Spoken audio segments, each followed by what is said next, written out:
एक पृष्ठभूमि तैयार होती गई। इनको ये लग रहा था कि हम अच्छा जा रहे हैं, लेकिन वो जा रहा था उनके अगेंस्ट में। ठीक है, अनुपम जी जरा आपको रोकूंगी, एक बार जरा अपने दर्शकों को समझाते हैं कि एनडीए जो है वो बम्पर बहुमत की ओर बढ़ता हुआ अब दिखाई दे रहा है। पटना में 14 में से 11 सीटों पर एनडीए ने बाजी मार ली है। बम्पर बहुमत की ओर बढ़ता हुआ एनडीए, पश्चिम चंपारण में 9 सीटों में से 7 सीटों पर एनडीए का राज, पूर्वी चंपारण में 12 सीटों में से 10 सीटों पर एनडीए को बहुमत मिल चुका है। सीतामढ़ी की 8 सीटों में से 6 सीटें एनडीए के नाम है। बम्पर बहुमत की ओर बढ़ता हुआ एनडीए, मधुबनी की 10 में से 9 सीटें एनडीए के खाते में सीधे तौर पर जाती हुई। सुपौल की 5 सीटें, देखिए बड़ी बात, 5 सीटें जो है उस पर एनडीए ने बाजी मार ली है। अररिया की आधी सीटों पर एनडीए का कब्जा, 3 सीटों पर बहुमत भी हासिल हो चुका है। एनडीए ने पूर्णिया जिले की 7 में से 5 सीटों पर बहुमत हासिल कर लिया है, यानी कि बम्पर बहुमत की ओर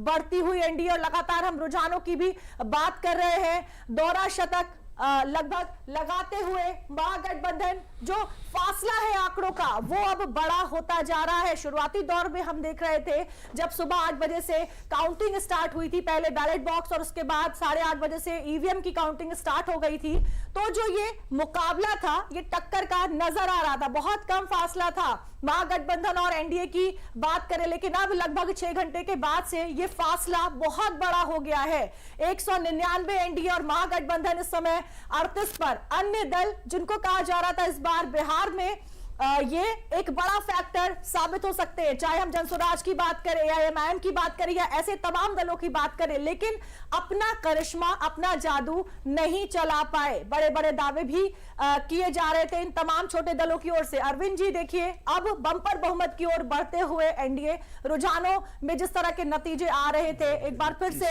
अपनी बढ़त बनाते हुए, और छोटे दलों की देखिए यहां पर बात करना बहुत जरूरी है। अभी हम प्रशांत किशोर की बात करते हैं, अजदुद्दीन ओवैसी जो है, हालांकि महागठबंधन की ओर से बार बार उन्हें बीजेपी की बी पार्टी ही कहा जा रहा था। कैसे देखते हैं इन छोटे दलों की परफॉर्मेंस को इस बार? देखिए दीप्ति जी, नतीजे हैरान करने वाले हैं। ये सुपौल की 5 सीट पर एनडीए जी, बहुत, पूर्णिया के 7 में 5 सीटें, ये सीधा रेखांकित करता है कि ये केवल जो है हिंदू मतदाता ही नहीं बल्कि माइनॉरिटी के मतदाताओं ने भी वोट किया है। और वोट करने का पीछे यही मूल कारण है कि डिलीवरी उनके तक पहुंची है। उनके यहाँ गैस भी पहुंचा है, उनके यहाँ अनाज भी पहुंच रहा है, आवास भी पहुंच रहा है। देखिए बुनियादी चीज़ें हैं।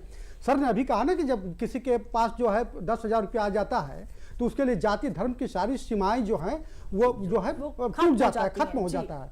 आपको याद होगा 2010 में शरद पवार देश के कृषि मंत्री थे, डॉक्टर मनमोहन सिंह की सरकार थी। जब गोदामों में 60,000 करोड़ का अनाज सड़ रहा था तो सुप्रीम कोर्ट ने कहा था कि भाई उन अनाजों को गरीबों में बांटते क्यों नहीं। तो शरद पवार की